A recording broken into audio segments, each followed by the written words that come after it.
ശാസ്താംകോട്ട ധർമ്മശാസ്ത്ര ക്ഷേത്രത്തിൽ ഉത്സവത്തിന് 5-ന് കൊടിയേറും. ഭാരവാഹികൾ വാർത്താ സമ്മേളനത്തിലാണ് ഇക്കാര്യം അറിയിച്ചത്. ഉത്സവം 14-ന് സമാപിക്കും. ശാസ്താംകോട്ട ശ്രീ ധർമ്മശാസ്ത്ര ക്ഷേത്രത്തിലെ ഉത്സവത്തിന് 5-ന് കൊടിയേറും. ഉത്സവബലി, പള്ളിവേട്ട, തിരുവാറാട്ട് എന്നിവയും ഇതോടനുബന്ധിച്ച് നടത്തും. ക്ഷേത്ര ഭാരവാഹികൾ വാർത്താ സമ്മേളനത്തിലാണ് ഇക്കാര്യം അറിയിച്ചത്.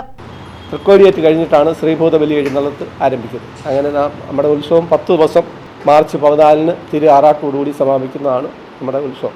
എല്ലാ ദിവസങ്ങളിലും വിവിധ കലാപരിപാടികൾ, ഡാൻസ്, ചാക്യാർകൂത്ത്, ഓട്ടംതുള്ളൽ, നാരായണീയം, ഭാഗവതപാരായണം തുടങ്ങിയ ക്ഷേത്രാചാരപരമായിട്ടുള്ള എല്ലാ കാര്യങ്ങൾക്ക് ശേഷം വിവിധ കലാപരിപാടികൾ, ഗാനമേള, 4 പ്രശസ്തമായ ട്രൂപ്പുകളുടെ നാടകം, 2 ബാല് ഇത്യാദി കലാപരിപാടികളും ചെയ്തിട്ടുണ്ട്.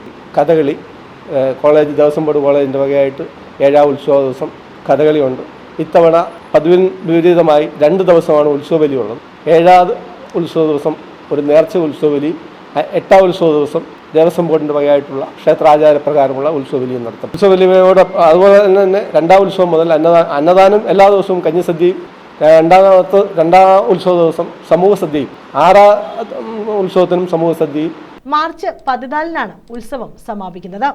ക്ഷേത്ര ഉപദേശക സമിതി president KP Ajithakumar, vice president S Radhakrishnapillai, secretary Kerala Sasikumar, publicity convener VB Unnithan, Devaswom board assistant commissioner S Rajasree, sub group officer S Anilkumar തുടങ്ങിയവർ വാർത്താ സമ്മേളനത്തിൽ പങ്കെടുത്തു.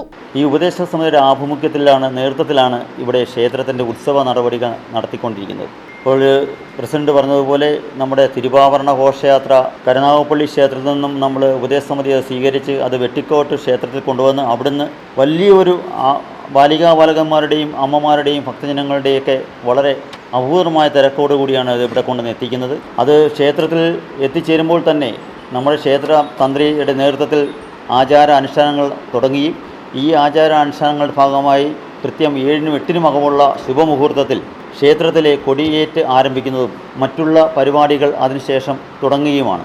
ശ്രീഭൂത ബലി എഴുന്നള്ളിപ്പും അതിനുശേഷം ഉള്ള കലാപരിപാടികളുമെല്ലാമായി ശാസ്താംകോട്ട ക്ഷേത്രം വളരെ ഒരു പുതുമയേറുന്ന രീതിയിൽ മുന്നോട്ട് പോകുന്ന ഒരു സമയമാണ്. News bureau, Sasthamkotta.